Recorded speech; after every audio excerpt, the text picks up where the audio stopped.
close your eyes for a second. You're crouched beside a fire in a limestone cave in southern China 20,000 years ago. Someone has taken wet clay, shaped it by hand into a rough, uneven vessel, and set it near the flames. But when the fire finishes with it, something remarkable has happened. Mud has become stone. Not through any magic, but through chemistry nobody in that cave could have explained. They didn't need to explain it.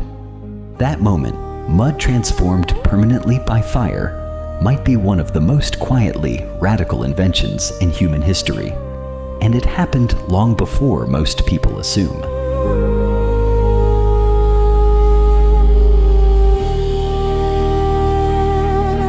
Here's where almost everyone gets the timeline backwards.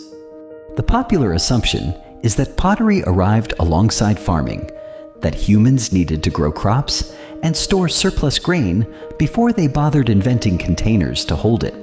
It's also wrong, and the evidence that overturned it is one of the more genuinely surprising discoveries in modern archaeology. At Xianrendong Cave, in China's Jiangxi province, archaeologists uncovered fragments of pottery that radiocarbon dating placed at approximately 20,000 years old. That's roughly 10,000 years before agriculture existed anywhere on Earth. The people making these vessels were still full-time hunter-gatherers, moving through an Ice Age landscape with no domesticated crops, no permanent farms, no granaries to fill. When the dates were first confirmed and published, they upended decades of assumptions about how and why pottery began. It wasn't born from farming, it was born from something else entirely. So what were Ice Age hunter-gatherers doing with clay pots if they had no grain to store? Researchers examining the residue inside these ancient fragments found something telling. Traces consistent with cooking, likely used to boil food over fire. That reframes the whole invention. Pottery's first job wasn't storage. It was cooking technology. A ceramic vessel let you boil water and food directly, extracting nutrients, softening tough plant fibers, and processing foods that would otherwise be difficult or dangerous to eat raw. In a harsh Ice Age environment, where every calorie mattered and food sources were unpredictable, a vessel that let you unlock more nutrition from what you already had wasn't a luxury craft item. It was a survival upgrade. Not far behind China chronologically is Jomon pottery in Japan, dating back roughly 14,000 to 16,000 years, again produced by hunter-gatherer communities, not farmers.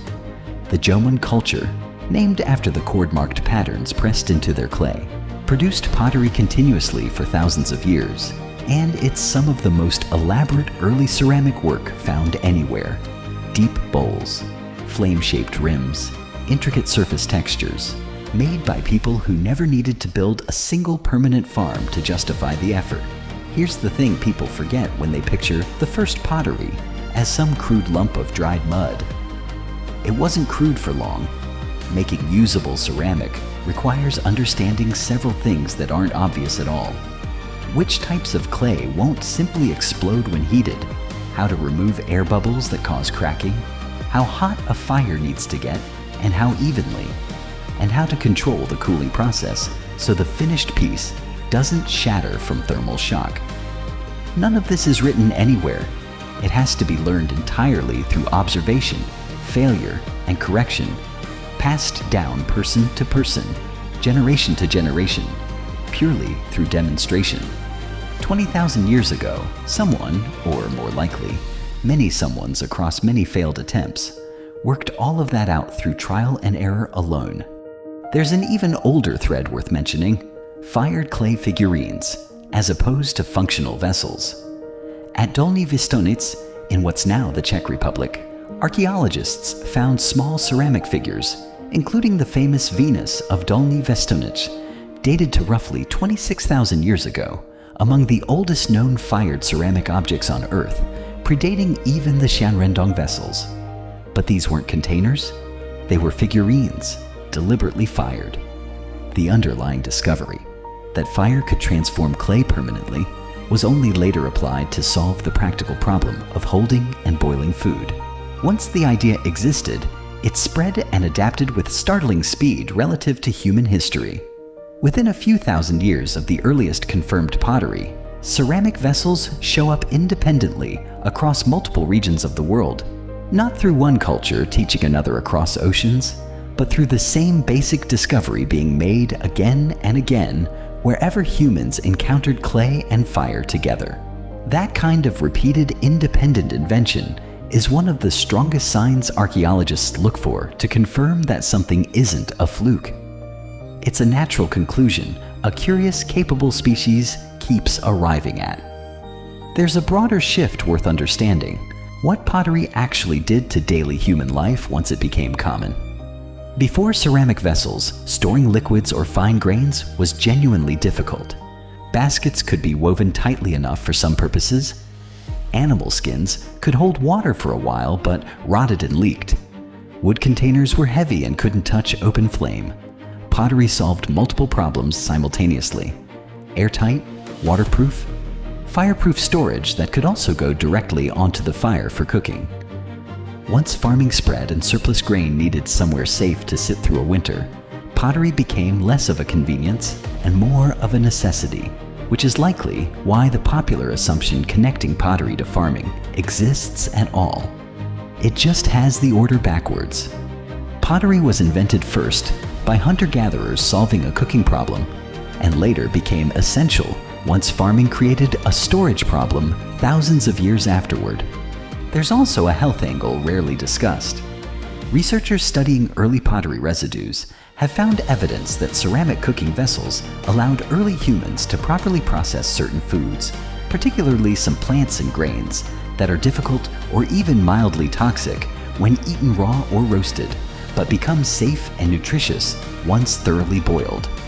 That means pottery may have quietly expanded the range of edible food sources available to early populations, an underappreciated nutritional upgrade hiding inside what looks, at first glance, like a simple craft technology. And there's a cultural detail worth closing on. Once pottery became widespread, it also became one of archaeology's single most useful tools for understanding the past. Unlike wood, cloth, or food itself, fired ceramic essentially never fully decomposes. Broken shards, called sherds, survive in soil for tens of thousands of years, and their style, the shape, the decoration pressed into the surface, the type of clay used, changes distinctly across time and region. Archaeologists can often date a site and trace trade connections between ancient cultures almost entirely from pottery fragments alone. Strangely, the same fire that first hardened mud into something permanent also handed archaeologists one of their most reliable windows into everything that came after.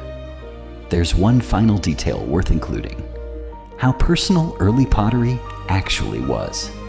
Unlike stone tools, which tend to follow fairly standardized regional shapes dictated by function, early ceramic vessels often show individual variation: slightly different rim shapes, different surface textures, different proportions, even within the same small community. Some researchers studying this variation have suggested it points to pottery being learned and practiced at the level of the individual household, or even the person, rather than being a single rigid community-wide technique. 20,000 years ago, in other words, there may already have been such a thing as somebody's personal style, visible in the curve of a bowl. So when did ancient humans create the first pottery? The oldest confirmed functional vessels place the answer at roughly 20,000 years ago in an Ice Age cave in China, made by hunter-gatherers who had never seen a farm and never would. And if you count fired ceramic art rather than functional pots, the discovery of what fire does to clay may stretch back even further, closer to 26,000 years, born not out of necessity, but very possibly out of nothing more than someone's curiosity about what happens when mud meets flame.